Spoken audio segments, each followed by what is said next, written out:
talk about International Literacy Day, so 8th September is the day which is celebrated as the International Literacy Day.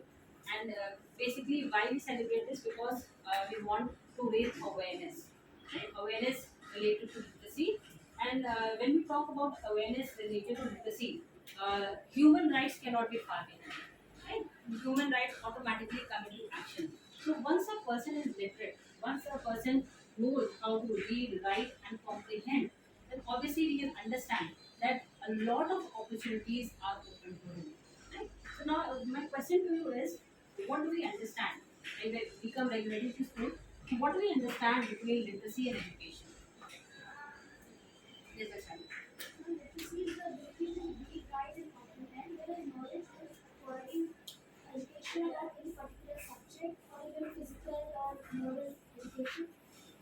And literacy, everyone cannot have, whereas knowledge everyone can have. Like we have the Literacy is basically acquiring the skills to read, write, and comprehend. That means understand what you have written, what you are reading, and then assimilate and then make out okay what is the end result. And then what is the end result? That is education. Right? The end product or the fruit of literacy is education. You can use that ability to read, write, and comprehend for any subject that you want to. When you apply to history, geography, science, maths. So once you can read what is there, once you can understand it, you know how to go further with it. You can enhance your skills of your knowledge related to that subject. So that is what literacy helps you do. Helps you to do. Okay. Which is the country which is the highest literacy rate? Okay. Ma'am, Finland is the highest. So Finland is the country which has the highest literacy rate. Yes, Yes, yes. Ma'am, that was the president of Finland. Ma'am, she is a woman and ma'am, she is one of the youngest president of the world. Ma'am, who became the president of around 23 or 24 age. And ma'am, she is They are 23. Yes, ma'am. Okay, so that's remarkable. A woman becoming a president at the age of 23. Imagine when we are just doing our graduation, or almost completing our graduation.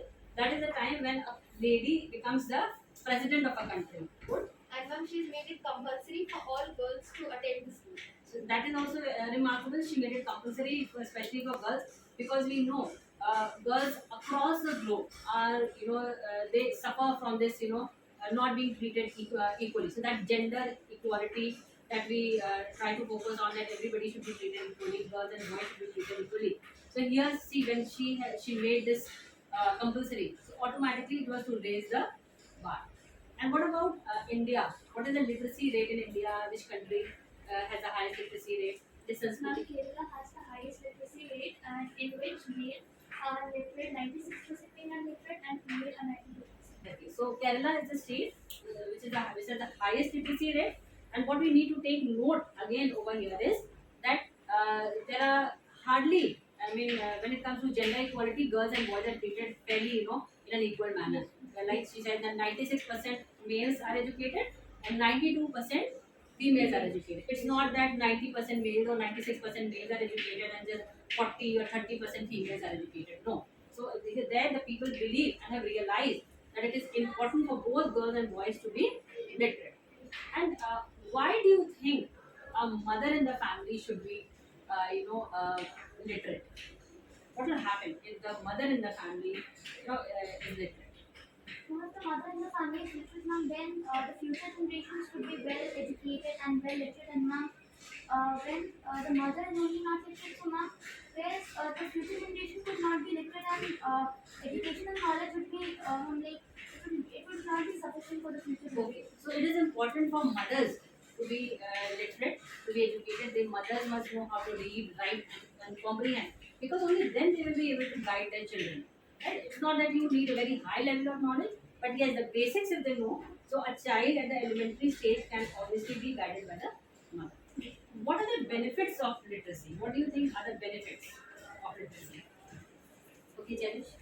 Ma'am, the benefits of literacy are, ma'am, we can have like decent jobs and You can come here. yes, ma'am. Okay, thank you. The benefit of literacy is like we can get decent jobs, and we can gain more confidence level, because sometimes when we are not literate and we don't know, our confidence level is really low, and I think literacy boosts our confidence level. Yeah, one thing I would like to sorry, Cherish, I would like to tell you that suppose example, we all are learning English, right? We all are learning to read, write, right from a very early ages. And by the time we come to class 1 and 2, we are pretty okay with it, we know pretty much. Right? A class 2 child knows how to speak in English, knows how to read and write and things like that. When you come to junior section, you are far more skilled. You are able to write an essay of 300 words, you are able to write letters, messages, notices. All this you can do it because you have gained, knowledge in in this language. Now imagine the language French, right? If we don't know, we go to France and we don't know how to read, write, or speak French. How do we feel? How would we feel? You would feel left out. We would feel left out, right? So this is what. Thank you. We're done. Yes. Okay, so we would feel left out. So you see, if we do not know how to read, write, comprehend a language, automatically that confidence level goes, and you feel left out. Right? You feel so weird, Yes. and communication is one more important thing that arises over here. Communication problem will arise if we are not literate, right? We will not be able to talk properly, we will not be able to speak properly, we will not be able to convey our thoughts and expression, we will not be able to write also, obviously. So that will become a big problem. So the benefit of literacy, obviously, what we understand is that it raises our confidence level, not only that it helps us in acquiring knowledge and things like that. Right? So that's it. Any other example you would like to quote related to literacy, which stand we have been reading about a lot of people. So where you can talk about people who try to gain the skills of reading, writing, comprehending at their best. Yes, Vishali.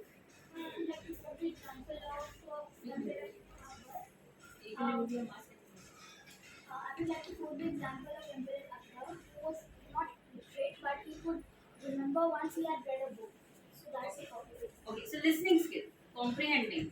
So when Akbar, he had a when he came to the court and he had a lot of people, knowledgeable people, Jews and Christians. If you remember, we did it. He used to call them in, for the Dine Lahi that he had formed. And he used to call the priests from all the religions, Sikhs and Parsis and Jews and Christians, and everybody was there. And he was not educated. He was not literate. He did not know how to read or write. These skills are really lacking. But one skill was there, that he could comprehend things very easily. And his listening skills were very beyond excellent. Once he heard something, he was able to remember that. So that is even the skill to comprehend is very important. What we read, what we listen. So that itself is very important. Any other example that you would like to quote that comes to your mind where the person was not literate, but he could he could do something worthwhile? Yes, ma'am. Ma'am, the Chanakya, ma'am, he was not very literate, ma'am, but he wrote a whole book, ma'am, Arthashastra, ma'am, based on his knowledge. Ma'am, he is a perfect example of ma'am not being literate, but ma'am, his knowledge made him write, ma'am, so much which is still relevant in our lives today. Chanak was literate. We can't say that he was totally illiterate, right? He was pretty literate, and yes, literacy what we understand today. If you compare literacy of today's age and literacy of those ages, obviously there's a huge difference, right? As of now, literacy and knowledge are just running parallel. At that time, it was knowledge was more important. If you remember Rigvedic times, you had must have done. People used to listen, and all they used to listen to the shlokas, and they used to learn it up, memorize it, and then it used to pass down from one generation to the other. There was no book, right? So the memorizing or comprehending skills were very strong. If you compare it with the pandemic, you will see now the skills are going down. Our memorizing skills are going down, right? Because we are not able to focus on it because of various reasons. So Chanakya had a different kind of literacy even in that age, and yes, the book that he wrote in those times, it is relevant even today, right? And what about the SDG goal? Is there any SDG goal that is related to literacy? So this is my last question. Now, two people are very quiet over there. What about you? Is there any SDG goal you think? And you have also been very quiet. Any SDG goal that you can think about that promises to raise the bar of literacy? Okay. SDG for quality education. Okay. SDG 4, right, is a very important SDG goal, which says which promises to bring quality education, right? when we talk of quality education, so obviously we understand that whatever plans, whatever syllabus, whatever curriculum we are designing or we are going to design for the children, obviously, so it will be it will have more inputs which can enhance your reading skills, your writing skills, your comprehending skills. And we will also see that literacy just does not just remain to a few people. It just goes out, it just spreads. And what about your school? Has your school contributed to literacy at any level? Do you feel that? Yes. We have started a program, each one in which children have to go out and teach other children who are not educated Yeah, because each of one teach one. Yeah, Yes. it's a literacy campaign in its own right, and a very good one which has enabled, and we've been doing this for years, Yes. and it has really enabled people, underprivileged people to really come up to a certain level. You did, Vanshika, I think. Yes. Can you just explain what you did? Ma'am, You can come here and share. So each one teach one was one program which was related to literacy, and she was a part of it, so she will share her experience. once I You can remove your mask for a while. once I have contributed to each one project, so I taught my mate's child. So I taught her about like some alphabets and some study material was there. So ma'am, I taught about that. Got that. Yes, English or Hindi? Ma'am, English. English. Okay, so she taught English to the maid's daughter, Yes. maid's daughter. So that was very good. So you all in your own capacities, can help raise the bar of literacy by educating people around you. So that should be your pledge, and that would be the ending note on this note we end. That we pledge to raise the bar of literacy around us in whatever little ways we can. Right? So thank you, children. Thank you for being a part of this discussion, and I hope you too benefited from this, and you too came to know about a lot of things and different things we came to know. Right? Okay, thank you.